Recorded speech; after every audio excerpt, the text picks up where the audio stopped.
જય જીનેન્દ્ર, જય મહાવીર. આજે કળિયુગના લક્ષણો ચારે બાજુ દેખાઈ રહ્યા છે. અમારી એક ભૂમિ કરીને જે કન્યા હતી, જે દીક્ષા લેવાની હતી, અને એ એમના મા સાથે જે વિમળાબાઈ મા સાથે કચ્છ આટકોટીના એમની પાસે દીક્ષા લેવાના ભાવ હતા. પણ કોઈ સંજોગો વશાત તે બાલિકા ત્યાં જઈ ન શકતી હતી. કંઈક ઘરના સંજોગો પણ જોવા જરૂરી હતા.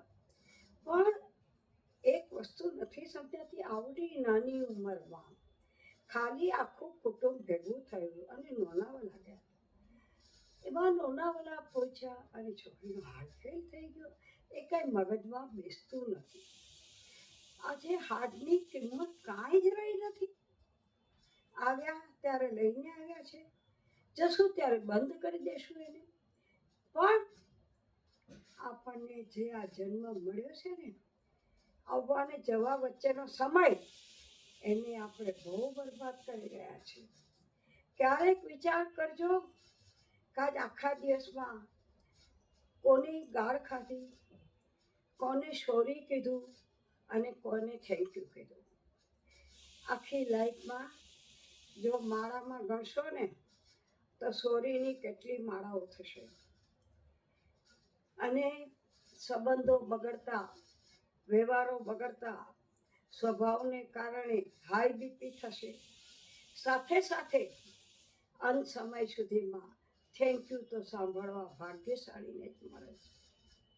પણ યાદ રાખજો કે જતા જતા આ શરીરની કિંમત સિર્ફ અહીંયા કંઈક કરીને મૂકીને જવાની છે. ક્યારેક તો પૃથ્વી માનો વિચાર કરો, જે માએ આપણને શું નથી આપ્યું. અને આ સગી માને બે મીઠા શબ્દ પણ બાળકોના મોઢેથી સાંભળવા મળતા નથી. રોજ વિડીયો જોઈએ છે, મા બાપને કાઢી મૂક્યા છે, વહુ આવીને આ વ્યવહાર કરે છે. બધા કુટુંબમાં એવું નથી હોતું, કારણ કે નાનપણના સંસ્કાર તો મા બાપના જ હોય છે. એ માણસો ભૂલી જ ગયા છે. પણ આજે એટલું અવશ્ય કહીશ, આ 5.5 અક્ષરની આ શરીરરૂપી જે જિંદગી મળી છે ને, તેને થાય તો કંઈ પણ સત્કર્મો કરી લો. કોઈ ભગવાન પાસે બેસવાનું ભગવાન કહેતો નથી. માળા લઈને બેસો એવું પણ કોઈ તમને ને મને કહેતું નથી.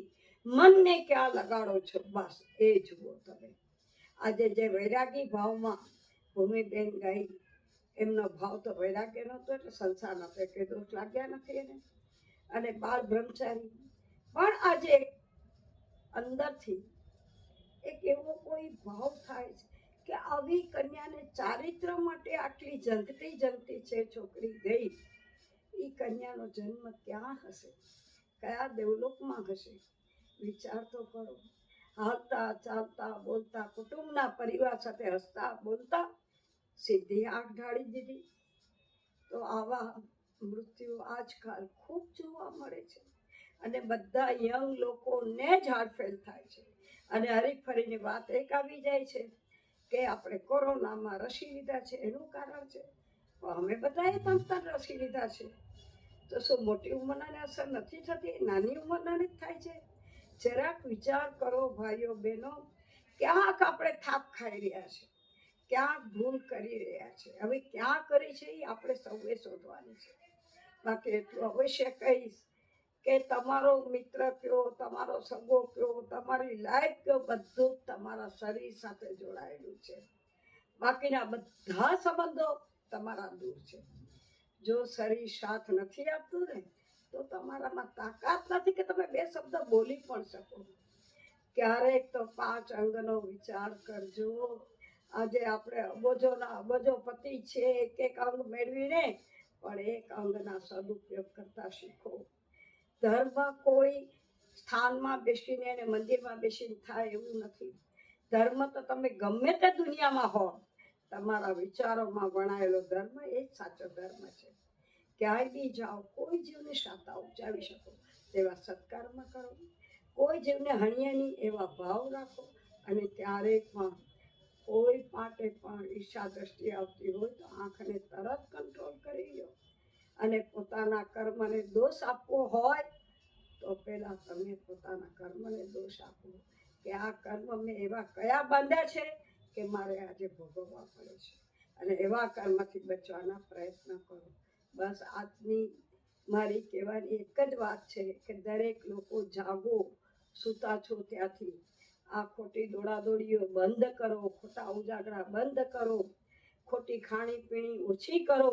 ઘરમાંથી એક પાત્ર જાય આખી જિંદગીમાં ઘરને સુનકારમાં મૂકીને જાય છે. એ તમારા સંતાનોને, તમારા પરિવારને સાચવો, અને એમાં સૌથી માતાઓને તો ખાસ સાચવવા જેવું છે. આજે હું એક બીજો વિડીયો મૂકું છું કે હવે બાળ ઉછેર તમે કેમ કરી શકશો.